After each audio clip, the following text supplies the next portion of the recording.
aprecia esta maravillosa tarde lluviosa. Por fin tenemos algo de lluvia por estos lares. Y bueno, esta tarde reiniciamos las actividades en el 2024, es nuestra primera actividad en enero. Y bueno, como siempre sabéis que intentamos de poner sobre la mesa diferentes temas de los que estamos trabajando continuamente. Y claro, hoy vamos a tocar uno de los temas que, aunque hay muchos que lo desconocen, pero cerca de las costas, de donde estamos, hay un proyecto de instalación de un parque eólico marino y son 3 empresas las que están optando por coger ese espacio. Entonces, evidentemente del movimiento ecologista llevamos mucho tiempo reivindicando el que tenemos que descarbonizar, ¿no? Que tenemos que cambiar el modelo energético. La eólica es una de las energías renovables de las que pero claro, nosotros queremos la energía renovable, pero no de cualquier forma. Y entonces siempre es un tema en el que, bueno, estamos debatiendo mucho en el movimiento ecologista, debatimos mucho sobre el tema, pero lo que está claro es que tenemos que hacer algo. No podemos seguir con el mismo modelo que tenemos hasta ahora y con los problemas que está acarreando. Entonces, evidentemente, cuando hablamos de afrontar, de traer a alguien para que nos hablara sobre el tema y ponerlo sobre la mesa, pues claro, evidentemente pensamos en nuestro amigo Daniel López, Marijuán, miembro de Ecologistas en Acción, como sabéis, es licenciado en Ciencias Geológicas y es responsable de Ecologistas en Acción los temas de energía, residuos y cambio climático. Entonces, él lleva mucho tiempo trabajando en estos temas y creemos que era la persona idónea para poder debatir esta tarde sobre, primero, ilustrarnos sobre el tema y después debatir un poco sobre las opciones que tenemos. Agradecerle porque él viene de bastante lejos, agradecerle que haga aceptar nuestra invitación y porque viene de Cádiz y la verdad que, bueno, nos pida kilómetros. Entonces, pues, que tenemos que sacar el máximo provecho de ese gasto energético, tenemos que sacarle el máximo provecho a la tarde. Como siempre, pues lo grabaremos, lo estamos grabando, ¿no? Para después, quien quiera verlo en la pequeña pantalla lo puede ver. Y el próximo, el mes de febrero, vamos a coger el tema del agua. Vamos a tocar el tema del agua, y porque creemos que es uno de los temas ambientales de los más importantes que tenemos ahora, junto con la energía. Y que será el 23 de febrero, el 23 de febrero, ya aparecerán los carteles, que es el tema que vamos a llevar va a ser agua. Entonces, pues nada, agradecerle a Daniel su amabilidad por querer venir de tan lejos a Málaga, hablando de energía y nada.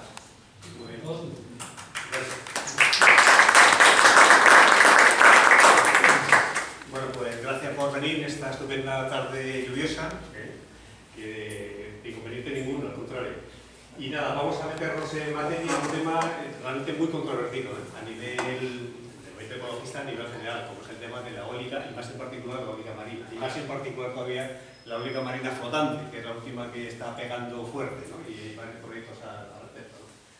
Yo voy a decir mis opiniones, son opiniones también compartidas, en parte lo voy a decir por Ecologistas de Nación, porque hay controversia dentro de Ecologistas de Nación también, efectivamente. Hay personas que plantean, digamos, una especie de moratoria indefinida, moratoria generalizada a todo gran parque eólico, gran parque fotovoltaico. No es la postura nuestra de Ecologistas de Nación, y pensamos que efectivamente la línea de descarbonización que mencionábamos antes es absolutamente imprescindible contar no solamente con lo que sería la generación distribuida, el autoconsumo, las pequeñas instalaciones fotovoltaicas y tal, sino que si queremos realmente, digamos, descarbonizar a tope y llegar a lo que se llama una emisión neta cero de CO2, la energía eólica, y más en particular, lo que vais a ver ahora, la energía eólica marina, ha venido para quedarse, es decir, es absolutamente necesario. Pero bueno, ahí no se me quedan los anillos para decirlo de forma clara. Voy a intentar dar argumentos, digamos, de los pros y los contras que tiene esta energía eólica marina, porque hay muchísimos proyectos ahora mismo, digamos, tramitándose, o por lo menos en estado de tramitación inicial, y también empieza a haber ya bastante ordenación, bastante regulación, cosa que hace unos poquitos años no había absolutamente nada, era un páramo absoluto, ¿no? Entonces todo esto, y luego también, para rematar la faena, sobre la eólica marina hay una enorme desinformación por parte de la opinión pública. por parte incluso del movimiento ecologista, es decir, que hay cantidad de datos, la verdad son temas técnicos bastante complejos muchas veces, pero hay una serie de informaciones que la gente desconoce de forma absoluta, ¿no? Mirad, partimos, por ejemplo, de que efectivamente hay una estrategia europea de energías renovables marinas que no sería solamente la energía eólica marina, sino también pues, otras energías complementarias que tienen menos desarrollo, como energía del oleaje, energía de las mareas, energía de las corrientes marinas, ¿no? Pero efectivamente, tanto por argumentos económicos, como es aquí, argumentos ambientales y argumentos, digamos, sociales, digamos, la Unión Europea, Bruselas, nos ofrece que los Estados miembros todos colaboremos o participemos, por ejemplo, en esta estrategia de energías renovables marinas. Primero, porque efectivamente es una estrategia importante para intentar formar un capital verde, por así decir, lo que se llama la revolución verde de la Unión Europea. Luego, porque significa una reducción de emisiones netas de forma clara, porque estamos hablando de energías limpias. Y luego, a nivel social, porque intentamos, por ejemplo, que no sean los grandes fondos de inversión los que lleven este vector energético, sino que sean también, por ejemplo, la sociedad la que se vea de una forma beneficiada y sea partícipe, por ejemplo, en esos proyectos de energía marina y de energía eólica, energía... Ahí está. Fijaros que a nivel mundial las perspectivas que nos da la Agencia Internacional de Energía son brutales, ¿no? Fijaros, estos son los datos en megavatios, actualmente lo que hay instalado, y lo que se proyecta, por ejemplo, para el año 2030, que es un boom absolutamente desmesurado. Quien está llevando realmente la iniciativa es China. De hecho, la mitad de los parques eólicos marinos, por ejemplo, ahora están en propiedad china, China sigue siendo parcialmente la que corta todo el bacalao, ¿no? Y sin embargo, fijaros que también, tanto Europa, que está ahí el color azulito, y como también otra parte del sudeste asiático y también Norteamérica, están interviniendo de forma clara con proyectos y además con perspectivas de crecimiento muy importantes. Entonces, vamos, que es algo de forma inapelable que no solamente nos afecta a nosotros, sino que afecta también a Europa. Fijaros dentro de la Unión Europea cuáles son, digamos, los parques eólicos, digamos, quien corta el bacalao, quien maneja el cotarro, ¿no? Y aquí no estamos nosotros. No hay ni un solo proyecto de parque eólico marino en funcionamiento. Hay muchos proyectos, digamos, en tramitación, pero no han pasado de ese estado inicial. Sin embargo, están cogiendo los delanteros, como veis, aquí veis los proyectos, son todo Mar del Norte y Mar Báltico, Gran Bretaña, Dinamarca, Francia, Países Bajos, etcétera, etcétera. Y sin embargo, aquí, por ejemplo, en perspectivas, son datos de la Unión Europea para España, ni siquiera, por ejemplo, para España, que hacemos solamente como el resto de Europa. Esperemos que dentro de esa perspectiva se ha ido, por ejemplo, también algún parque eólico marino, por ejemplo, español que caiga, ¿no? Pero de momento, claro, ha sido un retraso considerable en relación a proyectos eólicos marinos que están en otros sitios que tienen mucho viento, España lo tiene, vamos a ver a continuación. Sin embargo, nosotros, por una serie de problemas que ahora veremos, estamos absolutamente retrasados. Entonces, los objetivos son enormes, son realmente muy ambiciosos. Objetivos, por ejemplo, llegar actualmente de 3 gigavatios, 3.000 megavatios, por ejemplo, en España se prevé para el 2030, incluso aumentar hasta 12, hasta 17 megavatios, por ejemplo, en el caso de proyecciones a largo plazo, ¿no? Es decir, que es algo que de alguna forma viene respaldado por lo que nos viene, los vientos que nos vienen directamente de Bruselas. La única manera lo que se ha avanzado es esto, como os decía, ¿no? Es decir, hay una tecnología flotante que ha venido a romper la limitación que tenía España, por ejemplo, para esta energía eólica. Se la plataforma continental, que es lo que la continuación del continente por debajo del nivel del mar, para decirlo de forma clara, en España es muy cortita, muy estrechita, con lo cual tenemos mares de muy poquita profundidad y de muy poquita anchura, por ejemplo, para instalar energía eólica fija. Entonces, hasta que no ha aparecido esta nueva tecnología que aquí, que es flotante, que permite alejarte, por ejemplo, a decenas de kilómetros del litoral, los proyectos de eólica fija, con cimentación y tal, eran bastante difíciles o dificultosos, por ejemplo, de implantar, ¿no? Con esta nueva tecnología, entonces ya, efectivamente, España, por la cantidad de viento que tiene, Canarias, Finisterre, Estrecho, etcétera, etcétera, evidentemente es de las zonas, vamos a decir, que están beneficiadas, ¿no? por este recurso eólico, ¿no? Son 3 gigavatios, 3.000 megavatios, que podría el ITECO, el Ministerio de Transición Ecológica y el Ministerio de Industria y Energía, pero fijaros que hasta 2050 habrán de 15, 12, 17 gigavatios. Es decir, que los pronósticos o las previsiones son realmente muy importantes, ¿no? Entonces, ¿por qué la energía eólica marina tiene sentido? No es mera especulación, que luego luego hablamos también del hidrógeno verde, por hablar de tema tan positivo que está en la actualidad. Bueno, primero, porque la electrónica terrestre tiene ya un tope, ya casi todas las instalaciones potentes están colonizadas, y algunas incluso demasiado colonizadas, porque no se ha hecho con buena ordenación, y sobre todo porque el viento en el mar funciona más intenso, con mayor duración y además sin ningún tipo de rugosidad, porque evidentemente la lámina es completamente lisa, con lo cual la eficiencia, por ejemplo, de la eólica marina puede incluso duplicar directamente la eólica terrestre. Entonces, claro, es un recurso que está ahí y que hasta que la tecnología no ha avanzado, no ha habido, por ejemplo, dispositivos que la aprovecharán de forma, digamos, económica y también ecológicamente rentable, ¿no?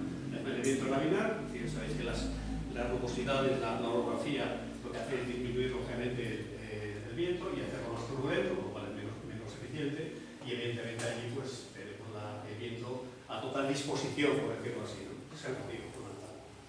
Y luego también, otra de las, estoy hablando voy a hacer un poquito de defensor, pero de un tipo de abogado del diablo, esa es la camarera, de pros y contras, ¿no? Pero por la parte de pros, la parte beneficiosa, fijaros también la enorme potencialidad que tiene la camarilla, porque a diferencia de fotovoltaica, que es absolutamente importada, porque toda la tecnología viene básicamente de China, para decirlo de forma clara, sin embargo hay una enorme cantidad de la cadena de valor industrial, tecnológica, de la eólica, y la eólica marina en particular, que es realmente española, que es nacional. Es decir, prácticamente todos los componentes de un aerogenerador, todos se pueden fabricar y se pueden también instalar con empresas españolas. Entonces nos evitaría también, si se hacen bien, lógicamente, si no recurrimos a fondos de inversión extranjeros y tal, que esta eólica marina se haga potenciando mano de obra local, haciendo beneficios locales y utilizando también tecnología propia. De hecho, de los aproximadamente, cito de memoria, aproximadamente unos 15 dispositivos tecnológicamente patentados ya en la eólica flotante, 11 son españoles. Es decir, la ingeniería española, por ejemplo, es muy potente a nivel mundial, lo que pasa es haciendo que ir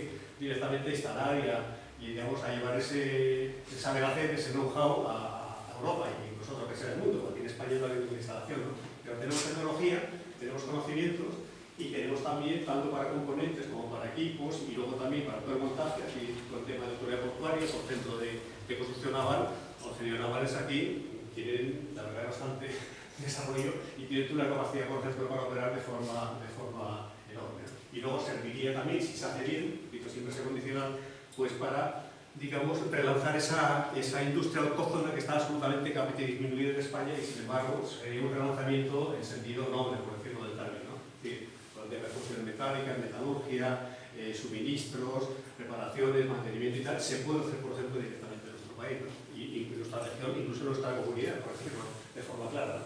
Pero ¿qué es los problemas que tiene? Bueno, pues en el caso de la eólica flotante, el problema es que hay varios dispositivos, pero estos dispositivos realmente son tecnología muy pionera. Todavía hace falta, por ejemplo, que demostrar que estas diferentes, digamos, articulaciones, ¿no?, para conseguir que ese aerogenerador, que son además monstruos realmente potentes, ¿no?, aproximadamente pueden tener una altura, por ejemplo, de unos 160 metros de altura y la dimensión del diámetro de bala pues, puede ser prácticamente casi como un campo de fútbol, por ejemplo, o sea que son realmente gigantes, ¿no? Entonces, claro, para estabilizar este enorme dispositivo, la tecnología con diferentes procedimientos que hay tiene que estar anclada, lógicamente. Por lo tanto, pues es realmente muy sofisticada, muy cara, decirlo también clara, realmente, y luego también, que todavía está por verificar, ¿no?, por demostrar, ¿no?, porque muchos no han pasado todavía el estadio de prototipo, sin embargo, ya hay proyectos, por ejemplo, ya en cierres, y algunos ya operando. En Portugal, en Italia ya hay parques eólicos, por ejemplo, todavía pequeñitos flotantes, que ya funcionando, ya van metiendo electricidad en red, ¿no? Bueno, el impacto macroeconómico es un estudio que ha hecho la Asociación Empresarial Eólica. En fin, ellos hacen sus cifras y tal, pero efectivamente las previsiones que dan son enormes en cuanto a lo que contribuiría, por ejemplo, en diferentes horizontes y tal, la energía eólica marina, siempre hablando de la energía flotante, a lo que sería el PIB, el Producto Interior Bruto para España, sobre todo por lo que os decía antes, aquí toda la cadena de valor de la eólica marina es autóctona, puede ser autóctona, nos evitaría esa dependencia tan brutal que tienen otras energías renovables, sobre todo la fotovoltaica. Para eso que necesitamos ordenar el espacio marino. El espacio marino es un objeto de deseo de muchísimas actividades, ¿no? Entonces, claro, ordenar allí, cuando ahora hablaremos, nos llama el de ordenación del espacio marino, con los pueblos, en el que tienes actividades pesqueras, actividades de investigación, de navegación, de militares, de estación de recursos, y al mismo tiempo te quieres colocar también la eólica marina, esto son galimatías. Y hasta ahora, por ejemplo, era casi imposible, por ejemplo, en este berenjenal hace una especie de jerarquía y de ordenación de usos. Entonces ahora lo que ha hecho el Ministerio de Territorio y Ecología es hacer un plan de explotación del espacio marítimo, ahora lo vamos a ver, y establecer cuáles son las prioridades, por ejemplo, o sea, las zonas de actitud preferente, por ejemplo, para instalar la eólica marina. Es decir, esa falta de ordenación que teníamos haciendo por mucho tiempo, ya desde el año pasado, no existe. Y ya contamos con esa ordenación, que puede ser más o menos discutible, pero por lo menos la ordenación se ha hecho. Y ya, si metís en la página web del Ministerio de Ecología, pues tenéis ahí, si tenéis por ejemplo, tenéis toda una serie de capas donde podéis visualizar toda la riqueza y todas las, digamos, las actividades que están en cada una de las zonas, ¿no? Que están sometidas a los proyectos de eólica marina. Estos son los proyectos que están actualmente autorizados por el gobierno. Estas zonas, que es la nuestra sería la zona de extensión laboral, la subatlántica, canaria, noratlántica y la zona de sobre todo estas grandes áreas marinas, espacio marítimo, territorial y tal, hay proyectos de la eólica marina. Ahora comentaremos algunos de ellos. La verdad es que os ofrece una superficie inmensa, sin embargo, en realidad supone menos del 1%, ¿no?, de lo que es el espacio, digamos, territorial, ¿no?, que corresponde a la competencia realmente estatal, ¿no?, de las aguas afectadas, ¿no? Entonces, esas son las zonas y los polígonos, lo vamos a ver también a continuación, pues serían eso. También establece, esto es un mapa muy simplificado, pero establece cuáles son las zonas de exclusión, que serían prohibidas por motivos militares, por motivos de protección de la biodiversidad, por motivos, por ejemplo, de que afectan a la navegación, por son de interés portuario, por muchos motivos y tal, y otros son los que, con una serie de condiciones, pues aquí en amarillo, serían aptas, por ejemplo, para instalar eólica marina siempre que cumplieran toda una serie de requisitos. Fijaros que, por ejemplo, la parte atlántica, tanto de vuelo como de Cádiz, prácticamente, a diferencia de los primitivos que planteaban una zona que se podía instalar, sin embargo, prácticamente la considera completamente prohibida. Sin embargo, aquí en la zona nuestra, de Alborán, en Mar de Alborán y Penestres y tal, pues tenéis una parte aquí que son proyectos que hay cerca del límite entre Cádiz y Málaga, y sobre todo partes estos que tenéis aquí ahora en Málaga, de los que vamos a hablar a continuación. Y en Almería también. En Almería también hay proyectos, la parte de Latas se prohíbe, pero por ejemplo en esta parte, por ejemplo, de Levante almeriense también hay proyectos de eólica marina. Luego lo veremos si queréis en un mapa más pequeño. La tramitación es brutal, de compleja y de tardanza, de tiempo que se lleva, a diferencia de un parque fotovoltaico que se instala menos, porque habéis visto parques fotovoltaicos, no digo salir como setas, pero realmente en cuestión de meses están instalados y operativos. Un parque eólico marino tiene una tramitación bestial, complicadísima, muy prolongada en el tiempo, se puede prolongar pues, vamos, hasta 2, 3, hasta 5 años, por ejemplo, ¿no?, hasta que ese parque eólico está operativo, lo cual no es malo tampoco, no es malo para el proyector, ¿no?, pero significa también que las garantías ambientales tienen que también hacer de lo suyo. Y luego otra ventaja, voy a seguir con los pros de la eólica marina, que es un proyecto muy bonito que es en Almería, pero que se cayó porque el POE definitivo lo prohibió, que estaba cerca de Carboneras, donde estaba la central térmica de carbón ya afortunadamente clausurada, es completarlo, por ejemplo, con una instalación de hidrógeno verde. El problema de la eólica, y como todas las renovables, bueno, como casi todas las renovables, es, digamos, que es intermitente. Es decir, si no hay viento, no hay electricidad. Y en el caso de que si no hay sol, no hay tampoco electricidad. Entonces, para que tengas una electrificación, por ejemplo, del sistema, actualmente de esta electricidad, hemos conseguido que la mitad, por ejemplo, sea de origen renovable. En España es un triunfo bestial y el propósito incluso del PNIE, que es el Plan Nacional de Energía y Clima, es colocarlo más y conseguir, por ejemplo, un 60 o 70% de origen renovable. Pero para esto necesitas no solamente mucha potencia instalada, porque aunque tengas mucha potencia instalada, si realmente, repito, no hay sol y no hay viento, no tienes electricidad, entonces necesitas almacenamiento. Y un sistema de almacenamiento puede ser baterías, puede ser sistema de bombo hidráulico, o puede ser también la termosolar. La termosolar tiene unas sales fundidas que por la noche, por ejemplo, acumula ese calor y puede turbinar y producir electricidad. La que tenemos en Cádiz y San Juan del Valle funciona así, por ejemplo, ¿no? Son todavía muy caras, pero otro sistema sería el hidrógeno verde.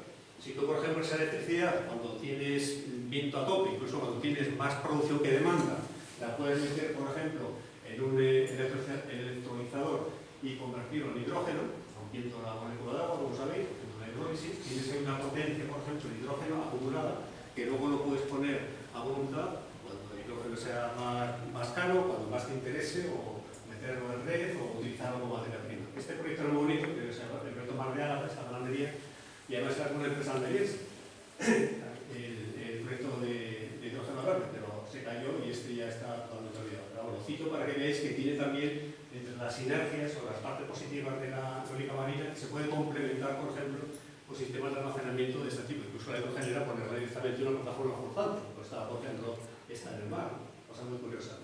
Pero lo que hacen los POEM, esto que os digo, para la ordenación del espacio marítimo, establece lo que llaman los ZUB y las ZAP. Ahí entramos un poquito en la parte compleja del asunto. Los ZUB son las zonas de uso prioritario en los que no se pueden, por ejemplo, poner parques eólicos marinos. Entonces son, por ejemplo, y algunos son discutibles. Por ejemplo, que me ponga una ZUB por cuestión de la diversidad, estamos todos de acuerdo, lógicamente. En sitios con sistemas marinos absolutamente valiosos, ahí ni visitas ni un aerogenerador, está claro, ¿no? Pero fijaros como ZUB, yacimientos diarios destinados a la protección costera ambientalmente evaluados, y ahí estamos completamente en contra. Es decir, poner por encima, por ejemplo, la extracción de arenas para la mal llamada regeneración de playas, la alimentación esta odiosa que siempre criticamos en torno de las reglas que hacemos todos los años, es absolutamente lamentable, y se lo hemos dicho al Ministerio. Es decir, que no aceptamos, por ejemplo, que ponga esto como una prioridad absoluta que excluya, por ejemplo, entre un parque eólico marino y una zona, una minería submarina, que es el que va a arrancar ahí los placeres en yacimientos marinos, no hay color, ¿no? Sin embargo, esto lo han colado, ¿no? Y de hecho, por ejemplo, en algunas zonas que inicialmente admitían parques eólicos marinos, las han excluido porque dicen que son zonas de potencial reserva de arena. Por temas arqueológicos, obviamente, también es evidente, por temas de investigación, temas de defensa nacional, hay también, no solamente porque somos pacifistas, sino también porque si miráis los mapas de afección militar terrestre y marítimo, hay muchos terrenos que defensa no utiliza absolutamente para nada. Por ejemplo, en Cádiz, si contiene la costa, hay cantidades, bueno, la costa tiene afección militar y es una afección militar que hay que replantear y reducir, lógicamente. Entonces no podemos aceptar, por ejemplo, que, hablo de opinión también como casi gaditano, ¿no? Que excluyamos, por ejemplo, parques eólicos marinos en la costa de Barbate, por ejemplo, porque tenemos el plan de adiestramiento militar en el Retín, ¿no? que es anfibio, que es marino y que es terrestre, ¿no? Toda la parte de Tarifa y de Bolonia, por ejemplo, es también la afección militar. Entonces, no es por motivo de la biodiversidad, sino por motivo de la mal llamada defensa nacional, por lo que excluye, por ejemplo, la eólica marina. Entonces, esto y esto, totalmente en desacuerdo. Es decir, no, eso, digamos, no lo han podado. Y luego, la relación, pues, es evidente que se hay que respetar, es obvio. Y la segunda categoría que establece el POEM son los ZAP, las zonas de alto potencial, donde sí, por ejemplo, admiten una serie de actividades y aquí es donde meten, por ejemplo, efectivamente la eólica marina. Entonces, inicialmente los ZUB planteaban la eólica marina como zona de urgente uso prioritario, sin embargo, se ha caído en el documento definitivo, lo cual también es un paso atrás, ¿no? Porque en algunos casos, por ejemplo, mi opinión es que la eólica marina sí debería ser no de alto potencial, sino de uso prioritario. Por ejemplo, está por encima de arrancar arenas o de maniobras militares, ¿no? Pero bueno, ahí lo tenéis. Esto lo tenéis todo en la página web del MITECO, que quiera profundizar y tal, y la verdad que es muy interesante, es súper prolijo, la verdad que hay que ser unas buenas cantidad de horas para leer estos documentos, pero aunque creo que merece la pena, pues enteras del mogollón de cosas, ¿no? Críticas a los POEM, pues ya más o menos lo he dicho, lo he puesto ahí, más o menos, es decir, ellos hablan de hacer declaración ambiental estratégica o una evaluación ambiental conjunta. Nosotros decimos que no, hay que hacerlo fundamentalmente por las ZAP, las zonas aptas para la eólica marina, para que ahí donde se puedan visualizar realmente todos los impactos sinérgicos que tenga. Hacer una evaluación ambiental global no tiene ningún sentido, es decir, no ataca realmente los problemas. Entonces, eso es lo que os he dicho, es decir, nos quitaron la eólica marina como ZUB y lo pasaron directamente a ZAP. Y luego necesitamos no solamente planificación, sino regulación y control. Es decir, no vale solamente hacer una zonificación, una cartografía, sino que hay que hacer un monitoreo y un control realmente de que esas cosas se están haciendo bien a todos los niveles, desde el estado inicial de construcción, la operación, el mantenimiento y luego cuando llegue su hora incluso el mantenimiento, pues se puede desmantelar también el parque sólido, efectivamente. Entonces, el retraso, como os he dicho, es brutal, en el caso nuestro de España, y además injustificado, porque el recurso lo tenemos allí y la tecnología y muchas gracias también lo tenemos aquí. Y para nosotros esto es absolutamente prioritario, es decir, ningún parque eólico tiene que amenazar la biodiversidad. Es decir, todas las estrategias, digamos, de protección del mar, que actualmente sabéis que quieren llegar hasta el 30% de los espacios marinos que están protegidos, deben ser absolutamente prioritarios por encima de cualquier tipo de instalación industrial, como en definitiva es la eólica marina. Entramos ya en detalle. Aquí tenéis un poquito la zonificación, cómo queda en vuestra zona, la zona del estrecho y ahora la eólica marina tenéis en azul, y es esta zona de aquí, y esta zona donde hay ya proyectos de eólica marina, que vamos a ver ahora a continuación. En todo momento podéis preguntar o polemizar lo que queráis, si no yo me rollo y sigo, que ningún problema. Después preguntamos. O después, como queráis. Sí, Después pone y después ya. me es indiferente, como queréis. O si queréis alguna relación, pues lo vais diciendo, para que no sorte yo directamente toda la retaíla. Estos son, por ejemplo, fijaros que tenemos un mar, realmente una zona muy frágil, ¿no? Es decir, fijaros que el POE dice que toda esta zona de la que estamos hablando es una zona realmente de alto potencial por la biodiversidad. No estamos hablando, por ejemplo, de un mar que sea anodino, ecológicamente, que no tenga valía, sino, como todo el mundo sabe, hay zonas ahí de ecosistemas y de hábitat realmente muy, muy valiosos, ¿no? Que hay que preservar. Estas son las tenéis un poquito más simplificado, las zonas que son objeto de deseo, ya de los proyectos de eólica marina flotante. Veis que se alejan ya directamente a la zona continental pequeñita. No sabe aquí en unos 20 kilómetros ya tienes el continental y desapareció, pero como se van directamente a aguas profundas, la eólica flotante con sistemas de grafita puede a profundidades de 100, 200 y 300 metros sin ningún tipo de problema, incluso más. Bueno, estaría por desarrollar. Ahí tenéis, os he puesto también una visión, por lo menos para que veáis un poquito cuál es el tinglado, ¿no? de la eólica marina, ¿no? Necesita o bien un sistema flotante, un sistema de fijación, como os he dicho, necesita una plataforma, una subestación eléctrica, porque tiene que pasar la electricidad se produce continua a corriente alterna y sobre todo subir el voltaje hasta varios miles de voltios para poder meterlo directamente en la red. Por lo cual necesita sistema de anclaje, necesita cableado eléctrico que vaya no solamente conecte con los aerogeneradores, o conecte con la plataforma y lo conecte directamente con las líneas de evacuación de la tensión que lógicamente están en tierra.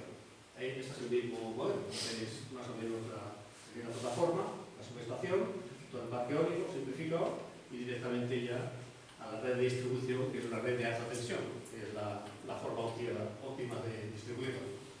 Brutal la tecnología como ha evolucionado en los últimos años, ha sido bestial.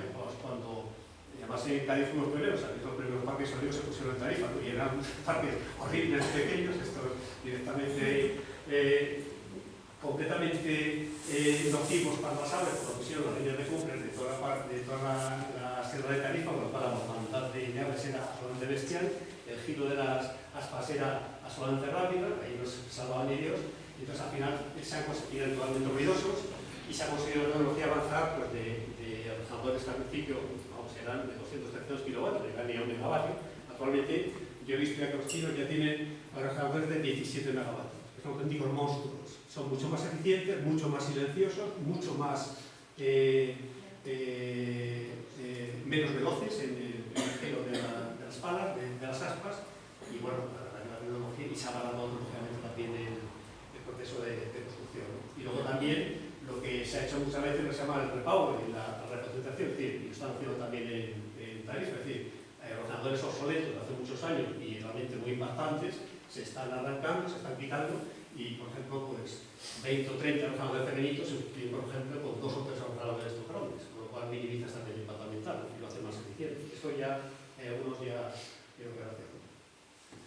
Y luego, pues, igual que pasó con la energía fotovoltaica, el precio de panel fotovoltaico ha bajado una auténtica barbaridad y, lógicamente, pues es cada vez más rentable. De hecho, ya prácticamente, como se ve, la electricidad de los renovables no solamente la más limpia, sino la más barata. Lo cual es barata el recibo eléctrico. Y la eólica también, que es aproximadamente el 25% ya de toda la electricidad que consumimos y tal, pues ha contribuido a este descenso no solamente del coste de operación, sino lo que repercute luego en el coste del kilovatio hora del consumidor, que somos los receptores finales, ¿no? La logística es muy complicada, muy clara, y sobre todo, bueno, aquí no tenemos barcos en España para hacer ese transporte de todos los elementos del equipamiento de los aerogeneradores, pero no se puede alquilar de barco. Si alquilar un barco de esto pues, puede costar, por ejemplo, de 50 a 100.000 euros cada día, es una auténtica barbaridad. Entonces el coste sería una enorme cantidad. Entonces, sería una oportunidad, por ejemplo, para que Navantia, la industria naval, hiciera barcos prototipos, de hacer, por ejemplo, fragatas y destructores para la Arabia Saudí, que masacre a los hutíes de Yemen, por ejemplo, pues no estaría mal hacer esa reconversión industrial, en el buen sentido de la palabra, y hacer, por ejemplo, buques oceanográficos buques de suministro y transporte o de abastecimiento, como son estos, que la verdad que van a ser necesarios y que se van a tener que alquilar y que va a ser un pastón enorme, ¿no? Porque ya digo que carece muchísimo toda la operación. Hay una potencia eólica prevista en todo el mundo. China se lleva la partida, como viste también la diapositiva anterior, y bueno, pues veis que esto es un mercado absolutamente en ebullición a nivel mundial, o sea que esto no hay kilo vale, no hay kilo frente. Más cosas. Efectos positivos, ya hemos dicho unos cuantos de ellos. Efectos negativos, aquí tenéis algunos. La colisión, evidentemente el peligro que hay, porque es bajo la exclusión, pues, sobre todo con barcos que vayan por ahí, ¿no? Los contaminantes, aunque sean realmente materiales que no son especialmente tóxicos, como materiales básicamente no sé, de hormigón y de acero, de cobre, sin embargo puede haber algún tipo de repercusión, por ejemplo, sobre todo en lo que es la construcción, en la operación de ese aerogenerador, de ese parque eólico. El hábitat lógicamente queda alterado. Entonces puede haber, si lo sabe bien, pues también una pérdida de una degradación del hábitat marino.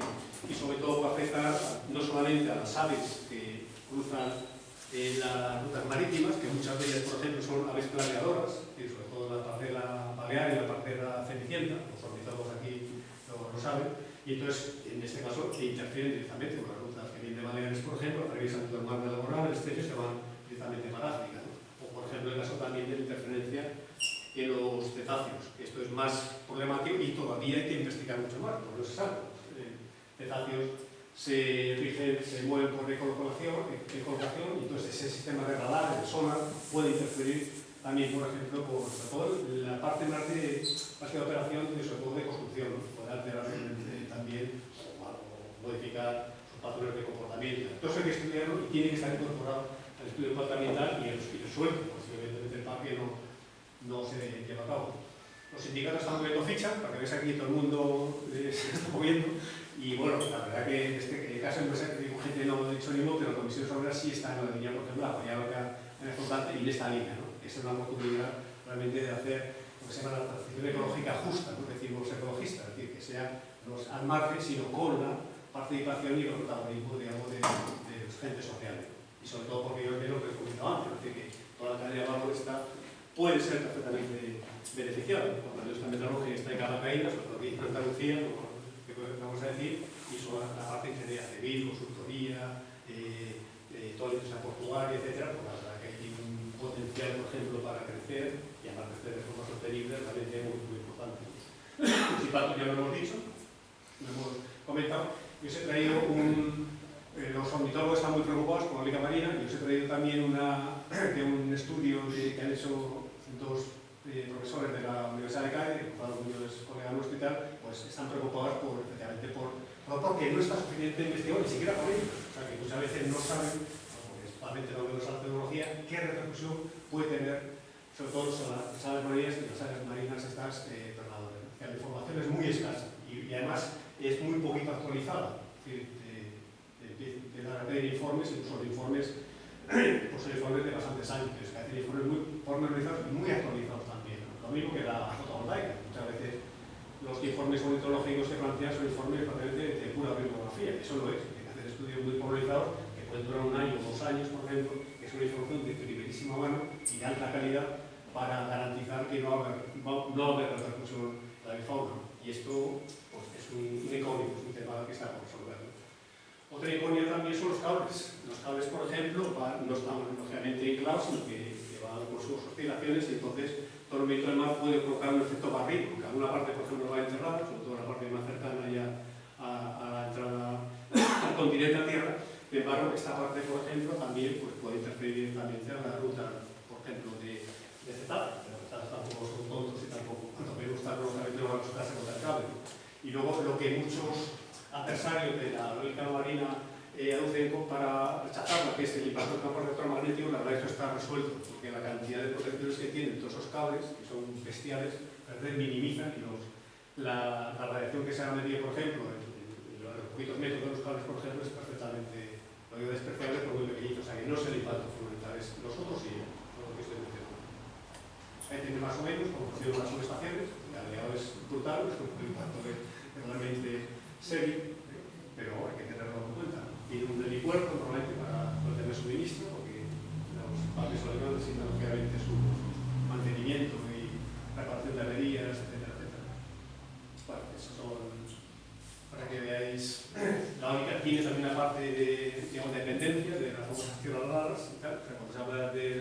energía renovable, que no es totalmente renovable, pues es verdad. Es verdad que dependemos de la minería extractiva y además de minerales que en muchos casos no están en nuestro país, ¿no? Porque tienen que venir pues, de otros países ajenos. Por lo cual la colonización, por ejemplo, de dependencia, pues sí existe. También se exagera mucho con el impacto paisajístico. Esto, por ejemplo, es una simulación que han hecho para uno de los proyectos eólica marina controvertido que está en Costa Brava, en Mar de Rosas, en Girona, Gerona, como queréis decirlo y tal. Y esto es una simulación real. Entonces, muchas veces, cuando veis simulaciones de plataformas antieólicas, la verdad que faltan la verdad, de cierta forma, que son mentirosas, porque tenemos un pedazo de reservas aquí gigantesco y tal, que no es cierto. Sobre todo cuando estamos hablando de la orbeca flotante, que está a decenas de kilómetros, por ejemplo, a la línea de costa.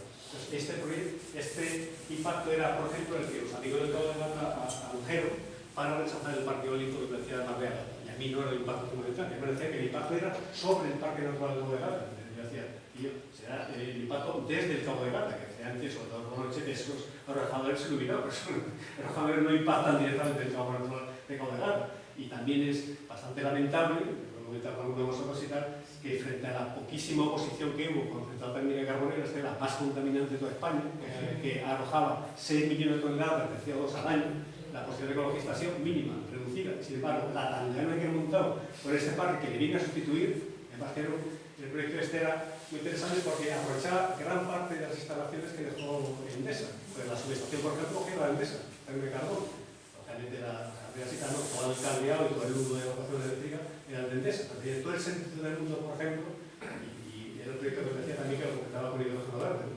Y sin embargo, no es por ese motivo, ¿no? Aquí fue el motivo sobre todo de la presión del lobby de las compañías de pescadores, ¿no? Sin embargo, el Miteco se volvió para atrás y esta zona, que es una zona, la verdad, que tiene unos vientos fantásticos, habéis estado en toda la y sobre el viento también pues se echa para atrás. Por ejemplo, es imposible que este proyecto vaya adelante. Este sí, y ahora sigue tramitando. Pero que era muy parecida, basada en una empresa, que era Trufloa, una empresa que son algunos también españoles, solamente son teorizadas al riesgo y tal, pues ha desistido del bar de Agata famoso. Estoy diciendo mi opinión, ¿sí? O sea, esto ya... Y luego otra limitación que tener en cuenta también el caso de Málaga, también lo conocéis vosotros, que sois malagueños y tal, pues son estas auténticas joyas que tienen los CEC, con la conservación y tal, que de alguna forma va a interferir con estos parques eólicos que vamos a ver ahora que están proyectados, ¿no? Que no están en esas zonas, pero obviamente la interferencia existe, ¿no?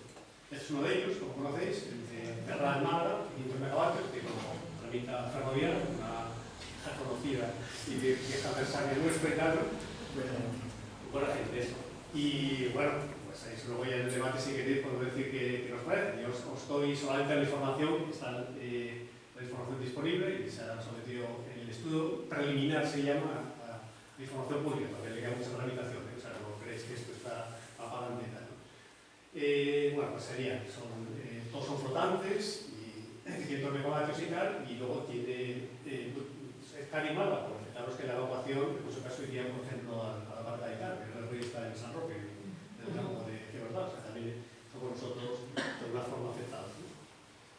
Este es otro, Neptuno, que es otra empresa, generalmente suelen ser empresas de capital riesgo, fondos de inversión y tal, que intentan también revestirse y llegar a un tipo de acuerdo con empresas españolas, ¿no? Pero suelen ser de capital riesgo y tal. También, estos proyectos incluso el doble, ya 1000 megavatios, que es un pedazo de parque inmenso.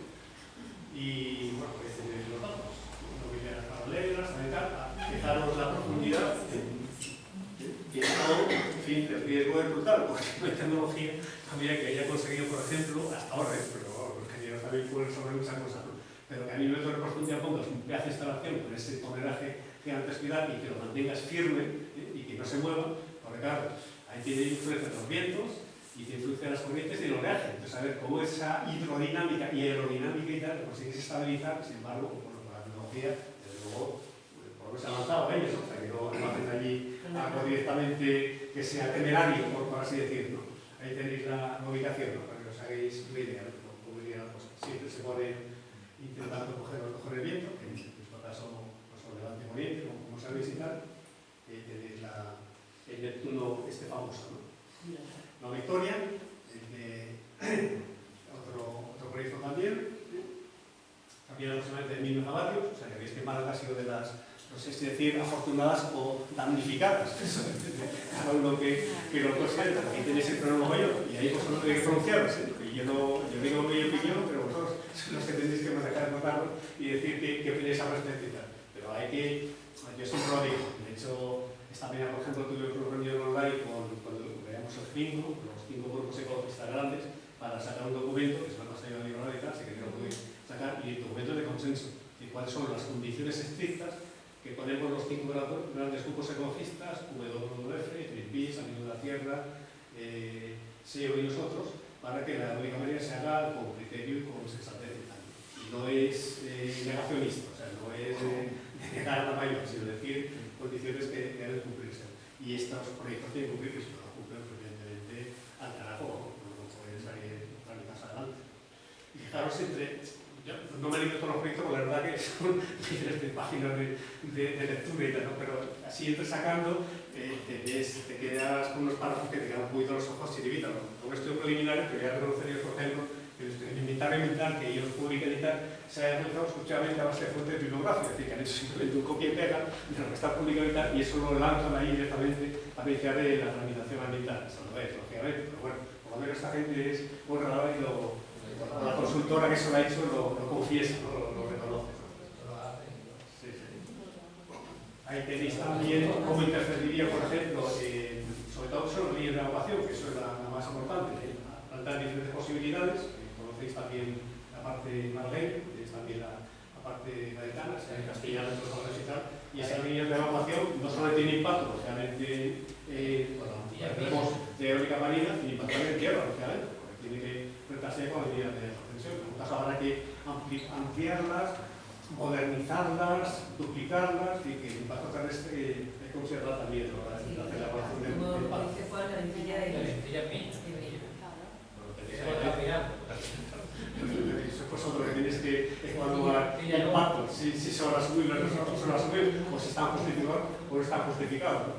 Las alegaciones que venido de la Profesora Nación de Málaga son muy malas, decirlo de confianza, porque la verdad no entra en el cuello del asunto y no se puede decir solamente hablar así solamente de generalidades o de tópicos. Y además que no entran directamente en un proyecto en sí, ¿no? Es decir, de todos los excelentes que tiene el mar laboral y el Seo Gibraltar, sí está bien, pero habla directamente en concreto de lo que es la zona de instalación, porque es donde realmente va a generar impactos de forma directa. Los otros impactos son impactos sinérgicos o complementarios y tal. Hablar de que hay muchísima proyectos eólicos fotovoltaicos en el campo Gibraltar y de Málaga es un poquito, digamos, echarlo fuera, pero no es aterrizar directamente aquí que nos parece el parque eólico de María flotante, que es lo que se trata y tal, ¿no?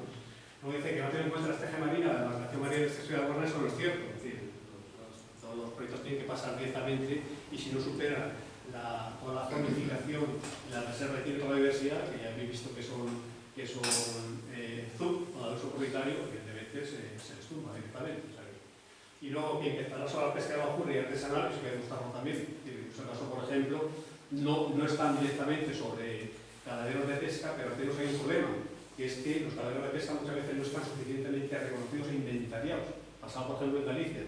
Comentaba un compañero de la WWF, de Galicia y tal, que ni la Xunta de Galicia, y por supuesto tampoco el Ministerio de Agricultura y Pesca, tiene una zonificación exacta de cuáles son las zonas realmente de pesca y de marisqueo. Y lo que tienen realmente son las cofradías de pescadores, y no muchas veces sueltan prenda, ¿no?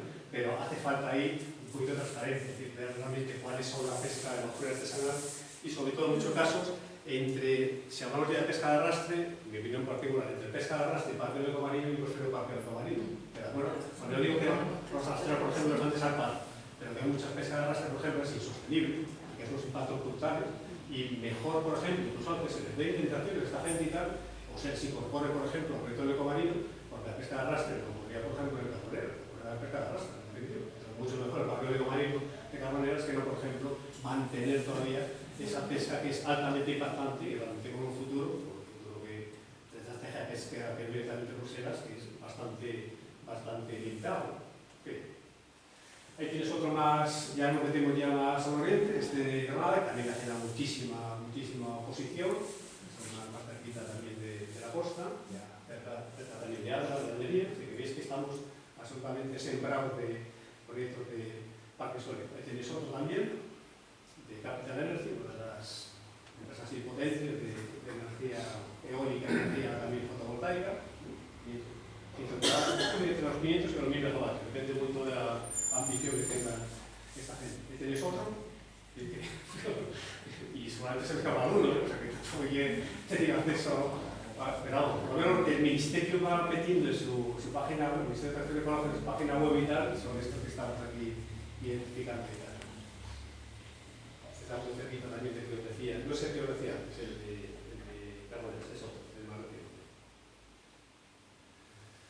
Este es el que cayó, del de Mar de Ágata, que pareció un proyecto solvente y además era de Bulfoa y de Selen, una empresa vasca y tal, y la verdad que tenía su sentido, pero digo que esta parte es una zona ya de discusión ahora mismo con los pueblos para energía eólica marina. Y este es otro controvertido a tope, y también voy a echar un poquito de rapapolvos a la comunidad académica, científica y universitaria, que no siempre tiene razón. Claro, para rechazar este proyecto, es un proyecto realmente muy controvertido, sabéis que todo el Golfo de Rosa y tal tiene una tarea ecológica excepcional, por ejemplo, pero sin embargo los argumentos que dan la Universidad de Girona y también el CSIC, también, que tiene también sede en Barcelona, y la propia Universidad de Barcelona, son esos tres. Los tres no estoy de acuerdo con ellos. Y si queréis luego lo discutimos, dice primero que la pluma del ródano, dice, es decir, todo lo que viene de sedimentos y de agua directamente de ródano, que se enfoca ahí en el Golfo de Rosas, es muy relevante para la productividad primaria y para las poblaciones de pequeños pelágicos como el Anchón. Es una zona con cualquier obstáculo a los corrientes dominantes puede modificar las condiciones hidrodinámicas del zono. Y esto es una zona de fotovoltaica, donde están los obstáculos, por ejemplo, los cables y las cadenas de sujeción, por ejemplo, de un parque eólico, que pueden, por ejemplo, alterar el pedazo de pluma, por ejemplo, del agua del río Ródano. Eso es una apreciación que hay que demostrarla, no tiene ningún tipo de sentido. Luego también empieza a ver que los fenómenos meteorológicos extremos del cambio climático, como los tifones pánicos, pueden llegar a las instalaciones y conllevar peligros para el medio natural. Los empresarios son gilipollas. O sea, un proyecto, por ejemplo, que está diseñado para el panorama absolutamente agresivo que tiene el mar, que es corrosión, salinidad, humedad, embate de etc. Si no, evidentemente, no habría tecnología que lo soportara. Entonces, de presumir, hacer presunción de que efectivamente no van a aguantar ni el cambio climático, ni van a aguantar, por ejemplo, los oleajes, la salinidad, también es una apreciación que no tiene base científica aquí. O sea, que no sé cómo la gente se aprecia esa cosa, ¿no? Y luego, aquí sí que la metida de pata es colosal de la gente del CSIC. Dice, no se han resuelto problemas como la gestión de la intermitencia, lo comentaba al principio, eléctrica, que es un sistema que funciona solamente con el sol y viento, la inestabilidad de la red. España está sobre la abastecida de capacidad eléctrica para cubrir una demanda media de 30 gigavatios y en caída hay 108 gigavatios instalados. La gente no tiene ni puta idea que confunde directamente potencia con lo que es consumo. Es cierto, confunde los kilovatios con los kilovatios hora. Y su teoría, entonces sí, por favor. O sea, claro que tengo que tener mucha más potencia instalada. ¿Por qué? Pues porque lo hemos dicho antes. Evidentemente hay casos en los que tengamos más de 100.000 megavatios, por ejemplo, de potencia eléctrica, sin embargo, lo que está realmente operativo, porque no hay agua, hay no se embalse, porque no hay viento, porque no hay sol, tiene que ser mucho mayor, ¿no? Eso lo tenemos que tener sistemas de almacenamiento. Y es mentira esto de que provoque inestabilidad de la red. Justamente la red eléctrica española, se llama Redella, es de una experiencia y un pedigrí y una operación reconocida a nivel mundial de haber sido capaz, por los pioneros en energía renovable, de estabilizar perfectamente la red, metiendo autoconsumo, metiendo renovable, metiendo fotovoltaica, metiendo eólica. Y no es cierto esto, que generalmente meter más eólica marina, por ejemplo, que inestabilidad de la red. La red eléctrica pueda hacerse perfectamente cargo de esas caídas de tensión que provoca siempre, por ejemplo, inyectar un momento con muchísima potencia eléctrica limpia que es inesperada, en definitiva. O sea que, mundo académico, por favor, hacer argumento más serio, ¿no? Universidad de Girona, CSIC, de Blanes, de Gerona, dice esas cosas. Yo cuando leí digo, no sé, tremendo. Más proyectos, voy a ir terminando por si no está aquí en el primer article. Por ejemplo, aquí la cuestión ha sido sobre todo por las cofradías de pescadores de Galicia, ¿no? Que bueno, tiene ya el problema de los peles de plástico, pero se han lanzado totalmente en contra de muchos proyectos eólicos. Realmente es el sitio mejor de eólica marina a nivel de recurso de viento de toda España y tal, porque interfiere con sus marcos de pesca, que repito, que no están bien identificados, no retos para ir terminando que tiene. Aquí he cogido de un estudio, también lo voy a consultar, de la Asociación Empresarial Eólica, que tiene un estudio bastante bueno, la eólica marina y tal, pero la verdad que lo que dice es muy sensato. Lo que dice ahí, yo creo que lo podemos suscribir todo el mundo. Desarrollar esos POI, que están por lo menos publicados, hay que desarrollarlos. El marco regulatorio hay que dar ese enfoque autóctono, que la industria sirva para avanzarla y tal. Establecer objetivos, establecer las tramitaciones, lo que son las subastas, por ejemplo, también hay que hacerse el proceso, tiene que haber subastas, igual que hay subastas eólicas fotovoltaicas, tiene que haber subastas específicas con precios, vas a ver, razonables para la eólica marina, que también están pendientes de que el Ministerio lo saque a reducir. Más consenso, sinergia con servicios portuarios, todo esto evidentemente se necesita, no hay un problema. Y también uno de los motivos de por qué la eólica marina es necesaria, y es parte de la solución de los problemas, es la forma de reducir el efecto invernadero, el calentamiento global y lo que significa para los océanos, como sabéis, que es la acidificación, cuando el CO2 se disuelve en el agua del mar, lo que es el ácido carbónico es reducir, evitar, limitar, hacer no solamente el stop oil, que dicen los ingleses, es decir, poner definitivo el combustible fósil, carbón, petróleo y gas natural, y potenciar energías renovables con emisiones de acero, como es el caso, por ejemplo, de la marina. Y con eso contribuiríamos también, por ejemplo, a evitar los impactos que tiene el cambio climático en los mares y los océanos, que todo el mundo lo sabe, lo conoce, lo sabe. Y más en particular sobre todo esto, la acidificación. Posiblemente sea, aunque se hable menos el problema número uno que tiene, o la repercusión número uno que tiene el cambio climático sobre el mar. El proyecto FAI es este, como os comentaba antes, es de Carbonera, que hemos comentado anteriormente, de una empresa vasca calderiense, que es la que está, Calderías Indálicas, en la que hacía el proyecto de hidrógeno verde, que los proyectos de hidrógeno, si queréis, el hidrógeno verde sería motivo de otra charla también, pero hay proyectos de todo tipo de proyectos que son lamentables, demenciales, y otros proyectos, por ejemplo, que tienen todo sentido, y la verdad habría que apoyar. Pero tiene un problema número uno, y es que necesitan agua, y la gente no habla del hidrógeno verde, porque ¿y el agua dónde lo tiene? ¿Dónde la pueden obtener? Pues están recurriendo agua, por ejemplo, de suministro de agua potable o de regadío. Con la sequía estamos teniendo que los promotores de hidrógeno verde se metan directamente ya en toda la cadena del agua, pues absolutamente lamentable. Entonces, nosotros estamos planteando es que en todos los proyectos de hidrógeno verde el agua tiene que ser un agua o bien de agua regenerada, que tiene un terciario del depurador, o mejor todavía, de desalación del agua del mar, ojo, con desalación de instalaciones fotovoltaicas, porque las desaladoras consumen muchísima electricidad también. Motivo de discusión también muy interesante, para que sepáis que este proyecto, hay un proyecto que la verdad me gustaba. Este proyecto que impactaba sobre el parque natural, el impacto paisajístico, que he visto ya la repercusión. Hemos tumbado varios proyectos en Cádiz, por ejemplo, este es uno de ellos. Inicialmente no los tumbaron nosotros, lo tumbaron directamente los tres ayuntamientos y los pescadores y los almadraderos también de la tumba. Este es el proyecto, era muy antiguo, desde hace casi 20 años, ¿no?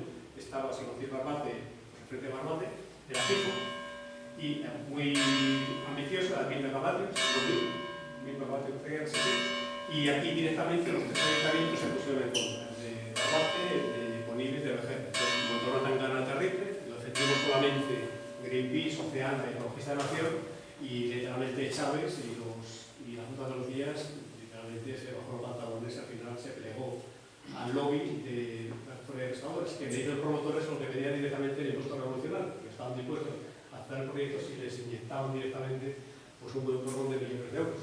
Los promotores se negaron, era además lo que se llama Acierro, lo que se llama HL, y el proyecto se fue a la verde.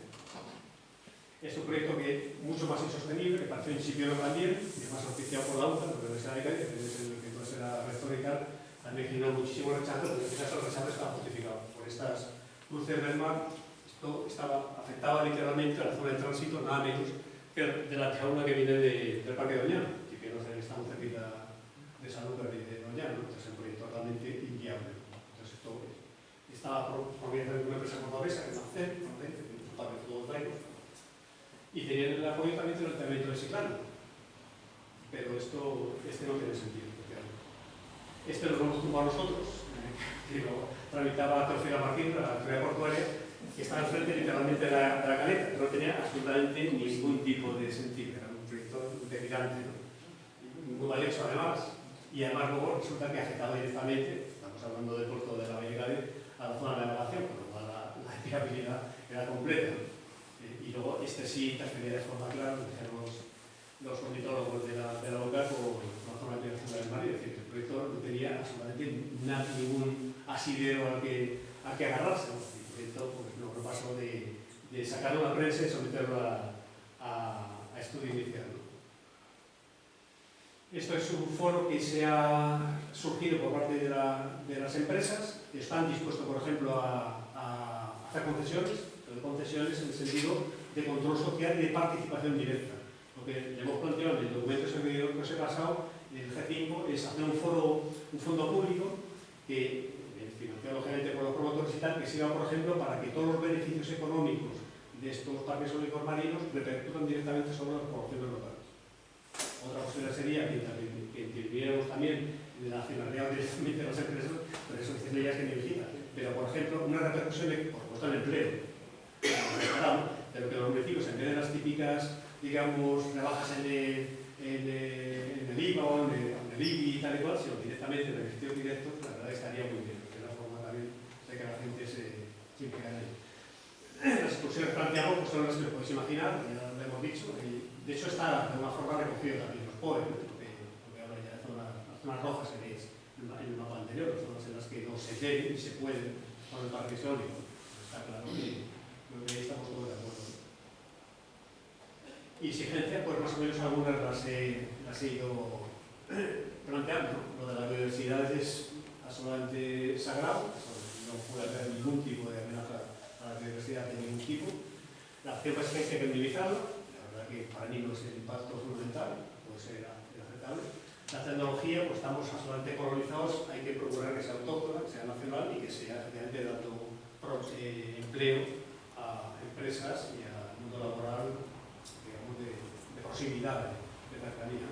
La potencialidad que tiene para los puertos es brutal, y por ejemplo el puerto de Madrid, el puerto de Málaga, por ejemplo, pues es enorme, por ejemplo, si realmente esos proyectos se hacen bien y se llevan a cabo. Pues no, en el caso, pues también el puerto de Bahía de Algeciras. De hecho, el puerto de Bahía de Algeciras es una reserva de suelo para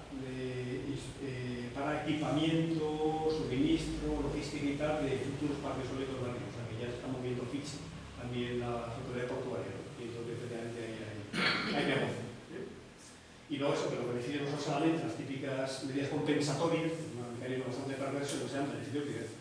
Por ejemplo, un fondo público financiado por las empresas y que repercuta directamente en los municipios y en la gente, pues la mejor manera. El debate ciudadano sereno documentado y participativo es fundamental. Estudiar, por ejemplo, usar lugares comunes, tópicos y en algunos casos falsedades, como la fábrica marina, porque es un tema muy complejo y se habla con los científicos aquí. No podemos hablar solamente con prejuicios o con suposiciones, ¿no? Y todavía el debate está muy centrado, por ejemplo, en lo que son presunciones, no sobre, digamos, cosas que se puedan demostrar, o por lo menos en algún tipo de racionalidad, por así decirlo. Entonces hay una auténtica demonización de los parques eólicos marinos, de forma clara, y lo digo también dentro del movimiento ecologista, dentro del ecologista de acción, que no somos aquí ajenos a eso. Este es el documento, ya termino con esto, que hemos consensuado, lo tiene librado, si queréis lo podéis consultar, que ahora está muy bien, hemos trabajado en la pero está currado a tope, y sobre todo lo mejor de todo ha sido que no hay discrepancia ninguna. Los amigos de la Tierra, que no intervino, pero que el de nosotros, la verdad, las conversaciones, como 6 a 7 conversaciones online, y no sé, es un documento de calidad. Eso hemos pasado ya a MITECO, que es la doctrina ecológica, le ha gustado. En principio me parece un documento serio y razonable. Falta también la respuesta de la otra pata, que es el Ministerio de Industria y Energía, a ver qué dicen. Pero vamos, la verdad que las exigencias son muy, muy estrictas, ¿no? Y sobre todo las pautas y la jerarquía de cómo debe llevarse a cabo el desarrollo de la camarilla. Es, por ejemplo, el párrafo con el que introducimos el documento. Tiene que conseguir ofrecer neutralidad climática, que eso se consigue con otra cosa y tal, pero tiene que hacerse con una transición justa que explique que hace de forma ordenada y además no solo ordenada, sino también con prioridad. Es decir, qué proyectos deben ser prioritarios, jerarquía, y esos los que hay que primar y hay que mimar, y los demás, por ejemplo, se queden un poquito de la retaguardia, porque no se llevan a cabo. Y sobre todo, como también os he dicho, que se proteja ese ese 30% que es un compromiso a nivel comunitario por lo menos, a nivel de Naciones Unidas, ¿no? El Pacto Marítimo. Y esto es un poquito el cronograma, como suele decirse, que planteamos en ecologista, ¿no? Para hacer bien las cosas, es decir, el trabajo. Primero, que se haga bien, se lleven a cabo bien esos POEM, y sobre todo las ZAP, todas las de acción comunitaria, que se elijan cuáles son las mejores, se prioricen, ¿sí? Que ver cuáles son las que son las más idóneas, para que sirva un poquito de referencia y la evaluación ambiental se haga por cada una de los TAP, pues se haga de forma global, por eso es hacer un poquito un pan con unas tortas y tal. Las subastas que se hagan bien, con tanto de compra-venta que garanticen la rentabilidad de esos proyectos, incluso que a la hora de evaluar los proyectos, nosotros decimos que se evalúen, quizá nos hemos pasado de un poquito de se evalúe la parte medioambiental, no recordar, un 50%, y la parte social un 25%.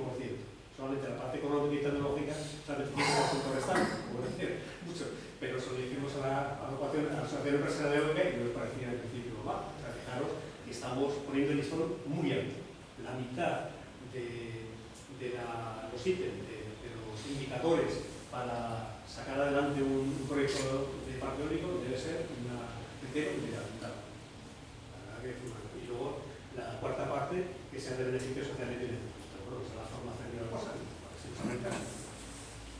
Bueno, y luego ya pues la parte ya de operación, desarrollo, mantenimiento, que aquí está pues todo Dios implicado y trabajando de forma conjunta. Y creo que con esto se ha finito, se acabó. Ya está.